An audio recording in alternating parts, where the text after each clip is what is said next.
You know, most karters probably hate the most to mount seats in their karts, and really mounting seats is not that bad. There's a few little tips and a few little things we can show you to help your next seat mounting project go a whole lot easier. And one thing that we start with is this little old bitty bracket. Most time people take 2-3 people to mount a seat, somebody to hold it. With this little bracket, you can mount a seat by yourself. And I'm going to get Chris to come in here to help me with this. So for the next few minutes, we're going to show you how to mount this seat quick and easy.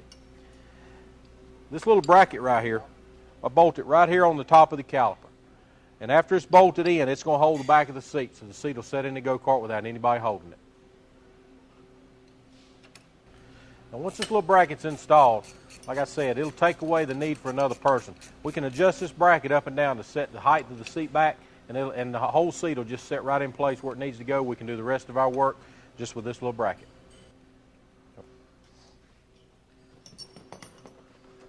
Now obviously the first thing you need to do is think about how you want to mount the seat based on the situation you're going to. So you need to think about what size driver, what type of track, how much left side you think you're going to have. For questions like that, we do have a video dedicated just to that. It's called Scales and Chassis Dynamics. Tells you all about how to mount seats as far as placement. But for now, we're going to show you how to get this seat in the go-kart. So once you've decided how you want to mount the seat and where you want to mount the seat, the thing you want to do is place your seat in there with your bracket installed and get it close to the height that you're going to mount it. All right, once you get the seat placed, you'll kind of notice that the front seat slides, the way they ship from the factory, normally will not just line up with the front of the seat. So what we do is we put the seat in there first to see what adjustments we need to make to these seat sliders right here. And you can see the sliders are, number one, they're slid a little far back, which means the seat needs to come forward, so the sliders need to come forward. Also, they're going to have to be twisted, because you can see right here, there's a gap on one side of the bracket between it and the seat, and the other side there's not. So what we can do is, whenever we loosen these, we can twist these out, which will get the bracket flush against the bottom of the seat. And that's what you want to do, is twist them. And then also if you need to bend these brackets any, depending on the seat bottom, you may have to take a crescent wrench or something and bend them a little bit. But you want that seat slide bracket to be parallel with the bottom of the seat.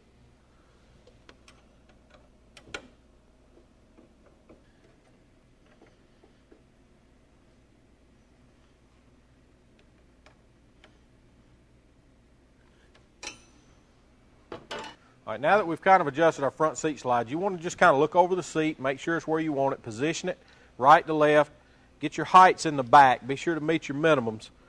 Always remember that in order to be 14 inches off the ground, you got to be at least 8 3/8 off the top of the axle to the top of the seat. And that's what we got. So everything's pretty close. I think that's pretty close there. So the next thing I do is the grommets that you put on the front of the seat will always affect where the seat's positioned. So what I do is I always glue them to the top of my seat slides. But you see, you got to adjust your seat slides first, because if you glue them on there and then you start having to tweak on them or anything, you'll pop them loose. So now that I got everything good, I'm going to glue those grommets on the top of the seat slides.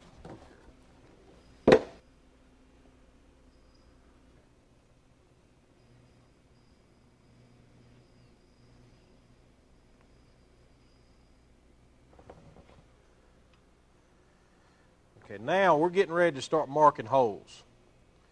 So what we want to do is we want to make good and sure that we got the seat where we're going to want it, because we're fixing to start mounting it in and making it permanent. So I'm going to mount this seat for a junior, so I'm going to mount it kind of in the center of the kart. You want to make sure that the bottom of the seat is mounted flush with the bottom of the kart. You don't want it to be sticking down a whole lot, because it'll obviously drag, and you don't want the seat way up, because then that'll raise the whole driver up and cause your vertical CG to be way too high. Well, now we got our grommets on, the seat slides are too far back again, so we're going to slide them on forward some more because the seat's too far back. Now we're going to mark the front of the seat. We always want to mount the front first. Once we get the front mounted and bolted in, then we'll move to the back. The easiest way we found to mark them is to just hold the seat and scribe it. Scribe all 4 holes in the front.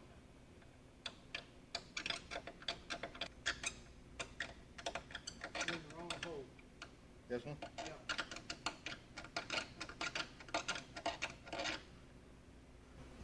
Now it's time to take it out and drill it. You notice on the icon we use 4 mounting holes in the front. That's to keep the seat slides from rolling over. You do want to use all your fasteners. There's 4 bolts in the front, 1 on each strut. The bigger hole, we use a 21/64 to drill that hole, and then the bottom one we use a quarter. We want it tight.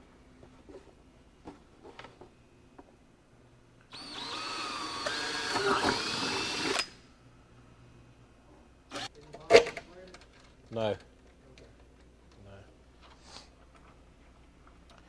See, I normally put the top bolt in first, and we'll snug this one down a little bit. We normally have to take a drill and run back through the bottom one to get it lined up, because that 1/4-inch bolt, again, is to keep these seat slides from rolling, because these are round. A lot of times you put a lot of weight on the seat, and a big driver, when they go in the corner, the seat slides will actually want to rotate and allow the seat to roll over. So instead of having to tighten these up real tight, we put 2 bolts through the seat slide. That keeps them from rolling over.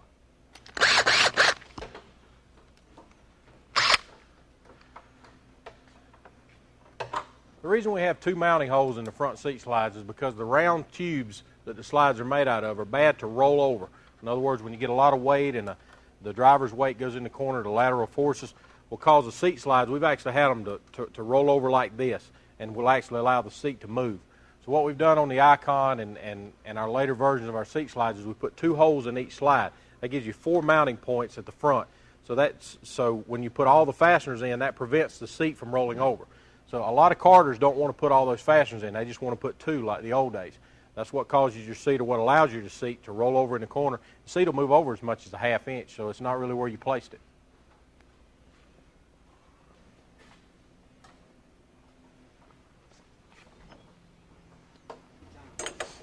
Now that you got the front mounted, you want to check back over your seat again. Make sure you got it where you want it. Make sure nothing's moved. You don't have to back up and do anything over. Check the bottom, check your heights, side to side, make sure it's all good. Now you want to start mounting the back. So what I normally do is I start on the right side with the right side seat strut, and I'll place it right where I'm going to put it. I normally leave enough gap here so that I can get my grommet in it, and I'm going to mark it here to show where it hits the frame, and I'm going to mark this hole right here with a paint marker. I can drill that, and when I come back I can bolt it onto that line. We're good to go.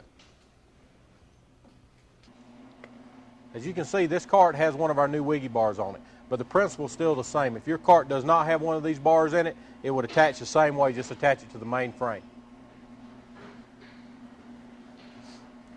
Drill it.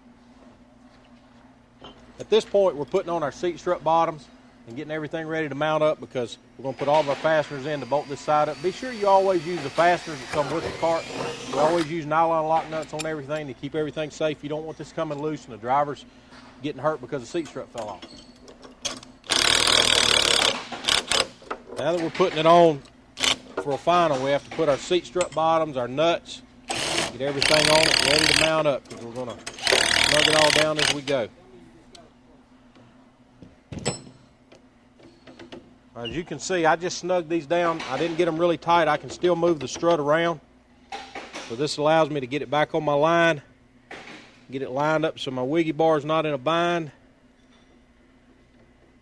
and put the top bolt in.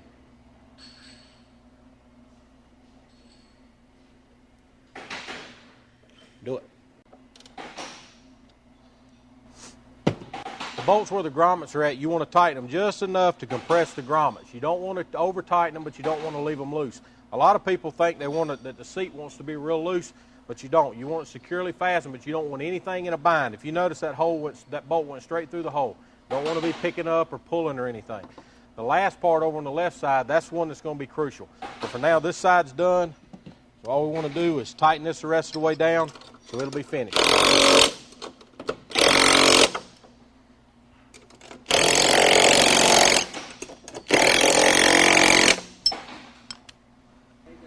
All right, now we're to the final point, left rear strut. That's always the one I end up with. Want to make sure that everything's still like you want it, nothing's in a great big bind. Put the left side strut up there and see how it fits. What you can see, the different sides of the seats, whether you change brands, from one brand to another, this side of the seat will be molded different. And, we can't make a strut to fit every single seat, so these struts can be bent right on the top. And you can see this one doesn't match very well. So what I'm going to do is I'm going to take this over to the vise, and I'm going to bend this up a little bit so that it'll fit up to the seat. And I'll just take a crescent wrench, stick it in the vise, and I'll bend it a little bit. And now that we got it bent so it'll match the seat, that looks pretty good. We want to mark it like we did the other side. Now what we want to do is we want to leave enough room. Now normally, if you feel comfortable, stick your grommet in there.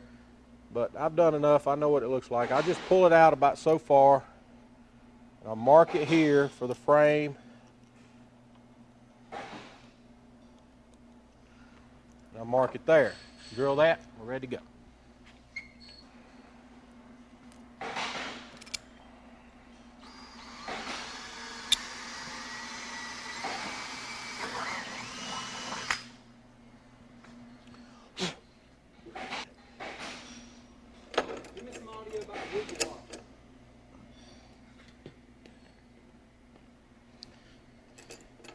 I got a good one. You know, one problem that people have when they put in wiggy bars aftermarket is this bolt right here that holds the Nerf bar on will hit. There's two things you can do. You can either turn and drill it crossways, or what we do is we take a pin from the front and put in it. Works. But a standard bolt won't fit.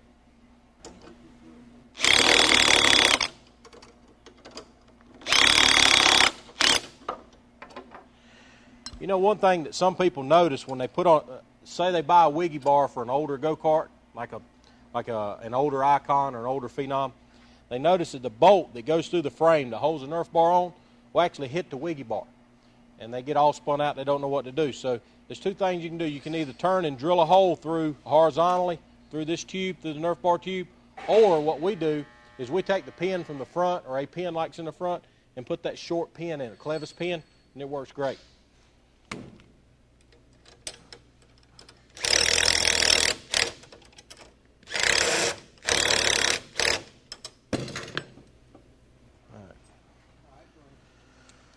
Since this is the final point on the seat, it's crucial that adding this bolt does not put the seat in a bind.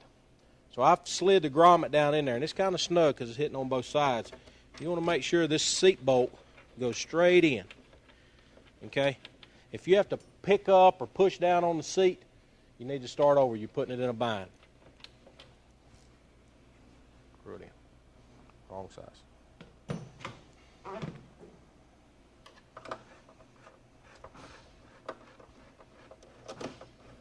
Again, you need to tighten this bolt until you barely compress the grommet. Let me do it.